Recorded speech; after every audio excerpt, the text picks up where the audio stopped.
Hi good மார்னிங்மா. இன்றைக்கி நான் ரொம்ப லேட்டாக தாங்க எழுந்திரிச்சேன். 9 மணிக்கு தான் எழுந்திரிச்சேன். எல்லாம் அப்படியே போட்டு படுத்துட்டேங்க. காலைல எழுந்துச்சி தான் கிச்சன்லாம் க்ளீன் பண்ணி எல்லாம் எடுத்து வச்சேங்க. பழைய சாதம் இருக்குது, கொஞ்சமாக இருக்குது.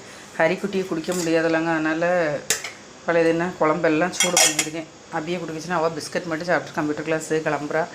நான் அப்போ சரி ஹரிக்குட்டி சப்பாத்தி போடலான்னு மாவு பிசைஞ்சிட்டு இருக்கேங்க. இப்போ தான் செய்ய போகிறேனே. ஹரிக்குட்டி படுத்துருக்கான். என்ன வருங்க, இல்லை ஹாலில் கிடந்தே தூங்கிட்டேன். நானும் ஹரியும் ஹாலில் இருந்தே தூங்கிட்டோம்.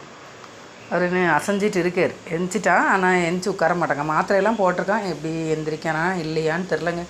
நான் எப்படி ஹாஸ்பிட்டலுக்கு கூட்டுற போக போகிறேன்னு தெரில. ஐயா சிரிச்சிருவான். ஐயா கூப்பிட்ட உடனே சிரிச்சிருவார். சாப்பாடெலாம் கொடுத்துட்டு அதுக்கப்புறம் மதிய சமையல் செஞ்சு வச்சுட்டு தாங்க போனேன். ஏன்னா 2:30க்கு தான் டாக்டர் வருவாங்கன்னு நினைக்கிறேன். இனி 10 மணி மேலே தான் ஃபோன் பண்ணணும். ஓகேம்மா, பாய். அங்கே போயிட்டு வந்து என்ன சொல்கிறாங்க எதுன்னு சொல்கிறேன்.